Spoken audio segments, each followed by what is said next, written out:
hoy vamos a presentar esta mesa, ¿sí? Vamos a contar un poquito sobre qué son los humedales, ¿sí? Y también de qué se trata la ley de humedales consensuada.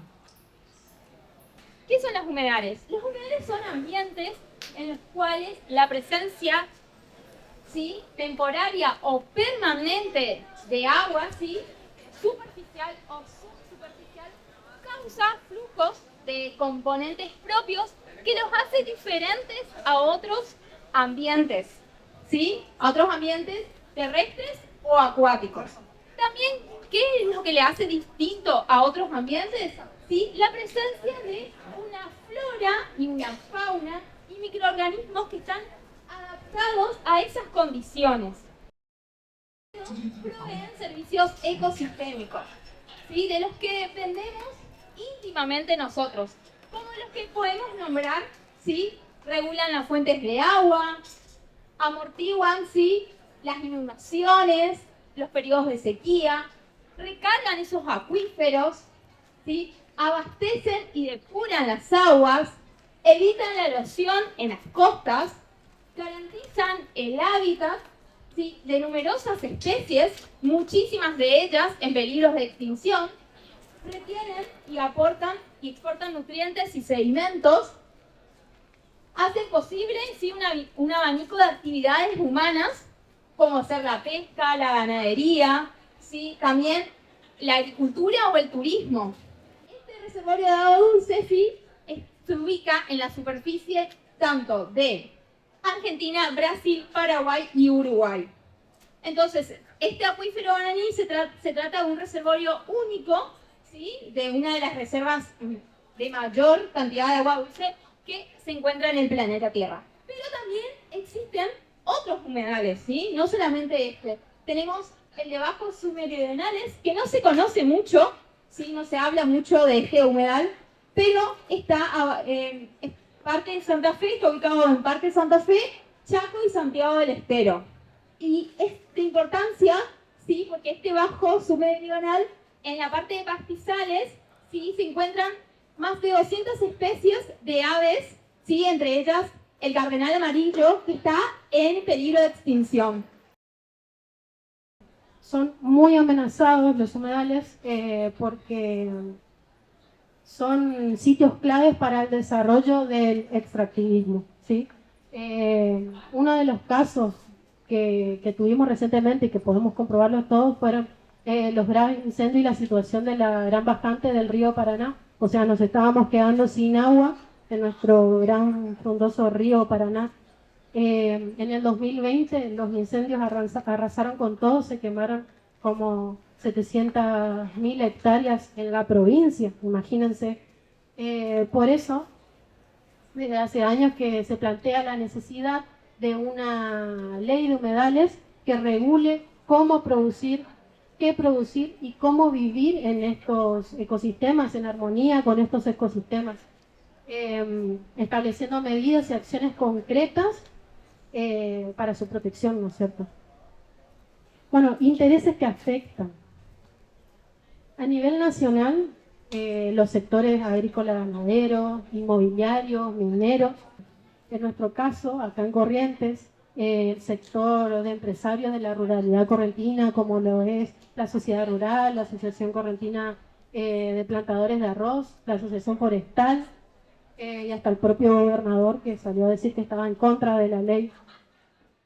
Imagínense que desde el 2006 que se vienen presentando proyectos de ley de humedales y que no logran tratamiento o simplemente pierden estado parlamentario. En 2018 otra vez se intentó con otro proyecto de ley, no hubo caso, y en el 2020 la gente preocupada por el tema de los incendios en todo el litoral y que después se extendió por toda la región argentina, salieron a las calles, se movilizaron, se informaron y eso presionó a que se debata nuevamente un proyecto de ley de humedales. Es el proyecto de ley consensuado que es por el que estamos luchando en este momento, que se apruebe. tuvo en noviembre de 2020 dictamen en una de las cámaras, que es la Cámara de Recursos Naturales, y tenía que pasar a la Cámara de Ganadería, de Agricultura y Ganadería, y quedó estancada. En el 2021 perdió estado parlamentario porque no se pudo tratar, pese a que movilizamos, o sea, fuimos hasta Buenos Aires, una cantidad de personas, movilizamos en magnitud. Intentamos hablar con los presidentes de las cámaras para plantear un plenario de comisiones y no hubo caso, se dejó estar y cayó. En el 2022 se volvió a presentar nuevamente la ley y después, con todos los incendios que hubo acá en Corrientes, ¿se acuerdan? A principios de 2022 fue muy catastrófico. 5 meses después se aprueba otra vez para entrar en curso en la legislación nacional. El sector opositor puso otro proyecto de ley. Se votó en noviembre de 2022 y la ley consensuada tuvo minoría de votos y la otra ley tuvo mayoría. O sea, ya van a ser 18 más años, 20 años que venimos peleando por una ley de humedales y no pasa nada. Es porque no nos están permitiendo. O sea, son muchos intereses los que están en juego y ni siquiera la ley hecha por ellos quieren que se aprueben, porque cualquier legislación sobre los humedales, por más que la hayan hecho ellos, afecta al negocio que tienen en esos territorios. Bueno, yo le hablaba hoy sobre la ley consensuada. El proyecto de ley se llama Ley de Presupuestos Mínimos de Protección Ambiental para el Uso Racional y Sustentable de los Humedales. La definición es el punto más importante del proyecto de ley de humedales, que es lo que estaba comentando Flor hoy, que contempla todo tipo de humedales, no restringe, es bastante amplio. También contempla lo de biodiversidad y cultura. La ley reconoce todas las funciones y los servicios ecosistémicos que brindan estos humedales, ¿sí? El inventario de humedales, lo que le hablaba hoy, no hay un inventario de humedales hecho, hay una pequeña porción de humedales que están dentro de los sitios Ramsar, que no los protege del todo. Los ecosistemas no conocen de fronteras, o sea, vos no podés cuidar solamente una pequeña porción y que lo otro se devaste, porque en definitiva va a afectar a esa porción que vos supuestamente estás cuidando. Entonces tiene que ser generalizado, tiene que haber un inventario y un ordenamiento territorial de esos ecosistemas para ver qué se puede y qué no se puede hacer. O sea, cada provincia debe incorporar todos los humedales que tenga en la provincia a este ordenamiento, para saber a ciencia cierta cuántos humedales hay en la región y cómo podemos gestionarlos, ¿sí? Siempre teniendo en cuenta las comunidades autóctonas que viven en el lugar y que dependen de estos ecosistemas para su subsistencia. La evaluación de impacto ambiental es algo que desconocen nuestros funcionarios, al parecer. Esto es, como le decía hoy, para no sobrecargar la capacidad regenerativa de los humedales. Por ejemplo, las plantaciones forestales, si son plantadas en sitios de humedales, absorbe todo, consume todo el agua. Bueno, lo de restauración, que es algo importante. Acá por ahí toca un poco el tema de los incendios, porque el proyecto de ley dice que vos no podés ir a hacer uso del suelo después de que haya habido incendios o haya una catástrofe que se haya llevado a cabo ahí. Hay que restaurar esos ambientes y una vez que recuperen su capacidad de servicios ecosistémicos, ahí recién se plantea qué se puede y qué no se puede hacer en esos lugares. Y bueno, lo del financiamiento básicamente es crear un fondo que se pueda ocupar de ahí para poder hacer todo lo del relevamiento de humedales, poder hacer el ordenamiento territorial, no sería la palabra, o sea, todo lleva plata. Entonces sí o sí hay que tener un fondo de dónde sacar para poder hacer cada tarea que corresponde al relevamiento de humedales, que es sumamente importante porque le digo que no sabemos cuántos humedales hay en total en nuestro territorio. Y por último, y no menos importante, la protección de los humedales se debe gestionar desde los territorios, entendiendo que las comunidades indígenas, los pobladores y los campesinos son quienes comprenden y valoran estos ecosistemas, ya que le brindan la posibilidad de dar sustento a sus vidas y coexistir con esos ambientes. Acá tenemos una foto de la comunidad guaraní de Yajaveré, Estero de Liberá adentro, en una protesta cuando se creó el Parque Nacional Iberá, porque no estaban en contra del parque, pero no se le consultó, son los territorios que ellos habitan, y tenían miedo de que, como sucede en el sur, los expulsen de sus tierras porque no se los tuvo en cuenta para nada, y siempre vivieron acosados, ¿sí? Siempre le quemaron sus casas, siempre le sacaban de su territorio. No crean que acá no pasa, que no se circule la información es otra cosa. Así que bueno, la compañera, una de las compañeras que está acá, que es Miriam Sotelo, que es la caraí de la comunidad de Yajaveré, estuvo presente en una de las comisiones cuando se debatió la ley de humedales y expuso la situación que ellos viven y cómo cuidan esos territorios. Así que creo que es muy importante tener presente a las comunidades indígenas y al campesinado que vive en esos territorios y conoce y protege. Si ustedes se ponen a ver y llegan a ir a esos lugares, van a ver que en donde hay comunidades no hubo incendios porque saben manejar sus territorios. Quiero llamar un ratito a un compañero, Ramón, que forma parte de la cooperativa agroecológica Ibi-Maraney, y esta no es una alternativa, es la solución de producción para los ecosistemas de humedales. Yo quiero aclarar por qué es importante la agroecología, que en eso nosotros nos basamos. La agroecología es importante para nosotros, para los empresarios eso no, pero nosotros lo que vemos como importante es la salud de cada uno de ustedes. Por eso que nosotros queremos que esto siga, que esto crezca, el tema de la agroecología, que la gente se anime a probar los productos, a trabajar con la agroecología. Muchas veces los empresarios lo que primero hacen es los venenos químicos, pero en esos químicos se llenan los bolsillos. Y nosotros con un purín, con algo natural, porque la planta misma es nuestro fertilizante, la planta misma es nuestro insecticida. Si nosotros sabemos darle utilidad a las plantas, nosotros podemos hacer grandes cosas. Y nosotros trabajamos no solamente en el área de huerta, también en el área de pollo, de ave, de granja, como se llama la cooperativa nosotros, Ibi-Maraney, que significa tierra sin mal. Nosotros, todo eso es lo que trabajamos, es el cuidado de las plantas, el cuidado de los animales, cómo tratarle a ellos, porque los pollos no solamente necesitan. Hay en casos en muchos criaderos grandes de empresarios que los pollos se les murieron miles. ¿Pero por qué? Porque usan veneno, porque vamos a llamarle veneno, vamos a llamar las cosas como son.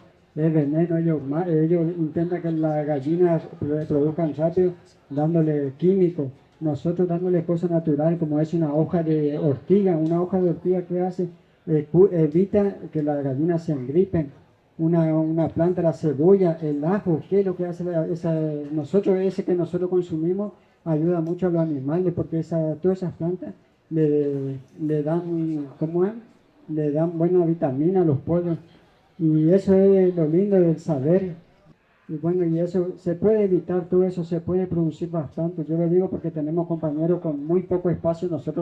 Si nosotros llegamos a tener más tierra, va a ser más lindo porque vamos a poder aumentar más nuestra producción.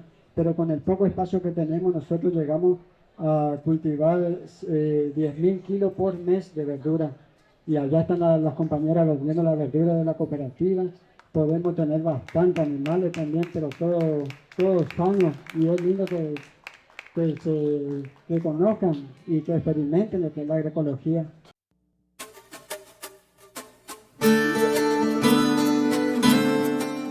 Vamos a abarcar las dos problemáticas principales socioambientales que vive Corrientes. Por un lado tenemos las forestales, los monocultivos forestales, y por otro lado tenemos las arroceras, ¿sí? Las arroceras tienen la consecuencia de la sequía en toda la provincia, ¿sí? Más o menos para que se vayan guiando y vayan teniendo un panorama general de cómo es la situación ambiental acá en Corrientes, pero todos los problemas ambientales se basan en la masiva plantación de pinos en toda la provincia y en el agua que aprovechan las arroceras, tanto de humedales, esteros, bañados, ríos, etc. Algo que tenemos como asamblea, como un pilar, es el hecho de concientizar, de tratar de llegar a las personas para salir un poco de la visión antropocentrista que tenemos. No nos damos cuenta de que nuestras acciones tienen consecuencias en los ecosistemas, que es básicamente el lugar en donde habitamos, el lugar donde vivimos nosotros. Estas consecuencias pueden ser irreversibles. ¿Por qué? Porque la escala de tiempo en la que se manejan los ecosistemas, en el que se maneja la naturaleza, no es la misma que la escala de tiempo de los humanos. ¿A qué me refiero con esto? Un ser humano tiene en promedio una calidad de vida de 80 años, ¿sí? Un ecosistema, en cambio, para que se regenere al 100% puede tardar decenas, centenas, siempre dependiendo del tipo de ecosistema que estemos hablando. Bueno, como la palabra dice, monocultivo se refiere a el tratamiento sobre nuestros suelos, ríos y todo el ecosistema que tenemos, de concebir la productividad desde la plantación, en este caso de un solo, hablando de forestaciones, hablando de un solo producto, digamos. Y reasignar todo un territorio con todo su ecosistema a la creación de estos productos con la expectativa en la sociedad de que esa inversión, ese desgaste, ese uso del suelo, inclusive más allá de los recursos materiales, tiene que ver con que va a haber un beneficio directo a corto o largo plazo sobre la ciudadanía, es decir, sobre vos, sobre vos, sobre vos, sobre todos nosotros como seres vivientes dentro de este territorio. Y la realidad es que pese a que vemos supuestos crecimientos en lo que se muestra a nivel mediático en Corrientes, somos conscientes también por la misma cotidianidad que tenemos, sobre todo en esta época de salir a la calle y encontrarnos con nubarrones de humo, de una manera, ya que no hubo precedente anteriormente en nuestra ciudad, en la provincia, y nos encontramos después de una pandemia con un humo excesivo que tenemos que estar obligados a respirar y no sabemos por qué viene. Bueno, una de las causas directas de por qué vivimos de esta manera tiene que ver con esto, con el monocultivo y la perspectiva productiva que tiene nuestra provincia con respecto a esta modalidad de producción. Y caemos en la frase que siempre decimos, el concepto del desarrollo que termina siendo a la realidad un falso desarrollo, que no hay crecimiento ni en las sociedades, ni en el plato de comida que vos tenés en tu mesa cada día, no se refleja en nada de los ciudadanos comunes. Sí se refleja por ahí en sectores concentrados, que lo único que hacen es sostener este sistema productivo que hoy por hoy, a las claras de cómo tenemos el ambiente y cómo tenemos el planeta, nos dice de que es un sistema productivo que no nos está sirviendo para que sea sostenible, para sostener la vida de ningún ser humano en este planeta, ni humanos, ni animales, etc. ¿Plantar árboles siempre es bueno? No. ¿Por qué? Porque el pino, que es la especie que se usa en los monocultivos forestales, es una especie exótica. Al ser una especie exótica tiene consecuencias aún más dañinas para el medio ambiente. Como cuáles, por ejemplo, sus raíces son muy masivas, abarcan mucho espacio a su alrededor, drenan mucho agua a tal punto de que, para que se den una idea, un pino consume 70 litros de agua por día, y esto hace que todas las plantas nativas que deberían crecer a su alrededor no lo hacen. Entonces, no hay plantas nativas, por ende tampoco tenemos fauna, porque no tienen ni comida ni refugio para poder subsistir. Entonces, si no hay fauna, no hay flora, no hay tampoco humanos. ¿Por qué? Porque la cultura gauchesca correntina siempre estuvo asociada a los pastizales, no a los monocultivos forestales. Y lo importante es remarcar la frase de que los monocultivos forestales no son bosques, son cementerios, son desiertos verdes. Además de todo esto, lo peor y lo que por ahí da más impotencia es que se usan, acá en Corrientes particularmente, hubo registros de usos de agrotóxicos que están prohibidos en la mayor parte del mundo, ¿sí? Y por ahí, conectando un poco con lo que estamos hablando hoy, de que Corrientes, como provincia, deja esa sensación de que los funcionarios no les importa el ambiente en lo más mínimo y absoluto. Lo muestran en sus acciones. La perspectiva que vemos en las acciones políticas de las personas que nos gobiernan, que nos ordenan como sociedades, que nos ordenan en cómo vivir como sociedad, que tiene que ver en este caso con la productividad, está atravesada por una cuestión de interés económico y nada más, y no se encuentra aún atravesada por una perspectiva que tenga que ver con la mirada del territorio y de cómo produzco sin hacer tanto daño ya. Y en este sentido, la perspectiva de cómo voy a producir, cómo voy a generar un producto que yo lo pueda alargar al mercado, ya sea local, nacional o internacional, va a ser con el mero propósito de generar recurso económico, dinero. Y no hay una perspectiva en donde se piense a la ciencia en función de esa producción.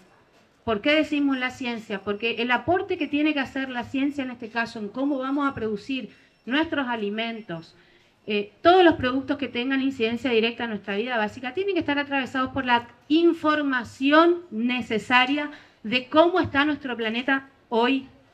Cuando hablamos y cuando escuchamos que se habla de cambio climático, de crisis en el cambio climático, no es una frase hecha que todos decimos, ah, bueno, lo escuché en la radio, me voy a trabajar, me siento en la facultad a leer. No. Es una realidad que estamos teniendo todos los habitantes de provincias, municipios, de países, en todo el planeta. Es una problemática real. Ahora, la pregunta que nos hacemos a veces también como asamblea cuando pensamos cómo salir a hacernos escuchar por todos ustedes que están esta noche escuchándonos acá, para generarles un cachito de conciencia y la necesidad de que se pregunten por qué estamos así y hasta cuándo vamos a estar así. Es la ausencia que vemos en esta planificación de cómo produzco y de cómo ordeno a mi sociedad sin una perspectiva de cuidado. No solo de producir, de generar, etcétera, sino pensando siempre en el mercado, sino en el cuidado de los habitantes. En el primer caso, para cuidar tus habitantes tenés que cuidar tu ambiente, porque si no, me parece que no va. Completamente. Tomando un poco lo que decía Lucía, el derecho a un ambiente sano está enmarcado en la Constitución Nacional. Todas las personas argentinas tienen el derecho a vivir en un ambiente sano, que es algo que no pasa. Y un poco también lo que decía Lu, de que vemos de que es una situación que está pasando en varias partes del mundo. No es coincidencia, no es casualidad.